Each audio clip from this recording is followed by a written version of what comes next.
You as an owner, you have a relationship with your employees. You have a relationship with your coworkers to make sure that they're doing well and that they're striving and growing better. For me, this is something that was a fault of mine for a long time until I embraced it. You have a relationship with every single person in your company. And I always thought that was a bad idea. I always thought you shouldn't have a relationship with them. You shouldn't go out for drinks afterwards. You shouldn't gossip behind other people's back. You shouldn't have that type of relationship. You should be very strictly work related. And I was wrong in that thought process. You should have a relationship. You should invest in that person, and you should invest with them as a person to make them grow. I'm not saying hang out after hours. I'm not saying get in the gossip, but you should invest in their growth. And with that being said, each person has a different relationship. Think of your two closest buddies. Do you have the same exact relationship with each one of them? Probably not. You're still the same person. You still have a relationship with each one of them individually, but it's different.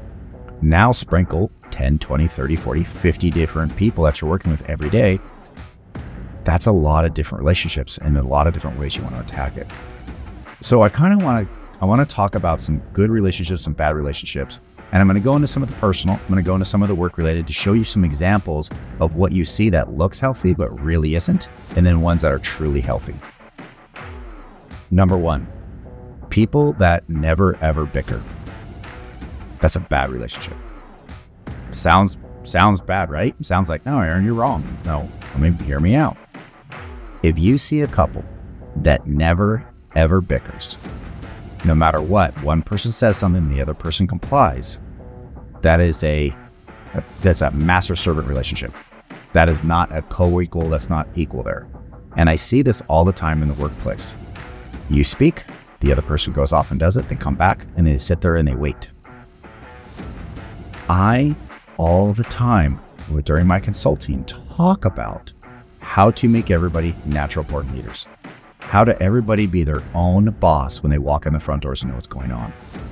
If you see a person never ask a question, if you see a person never question why we're doing it this way, and they're just being a taskmaster, that is a horrible relationship between you and that individual. What happens is that person is not growing. They're not learning. They're not expanding. All they're doing is doing with the task that's involved in them. They've almost shut their mind out and says, tell me what to do next. Tell me to chew my food when I put it in my mouth. Tell me to breathe when I need to. These are innate things that should already be knowledge. You should already know about all this stuff as you move through life. So as they come into the workforce, they should know that once they're done with the project, they enter the materials and then they grab the next project and educate themselves in it. They should know to clean up their work here before they go to the next one.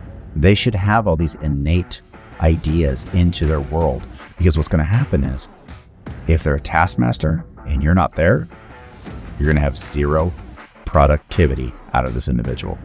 And that's what's really going to hurt you. So the first thing was, if nobody ever asks a question, or if nobody ever questions why we're doing it that way, you have a master-servant relationship, and that's never going to work. You need someone that's going to be able to see all the way through and broaden their horizon and see all the parts of it.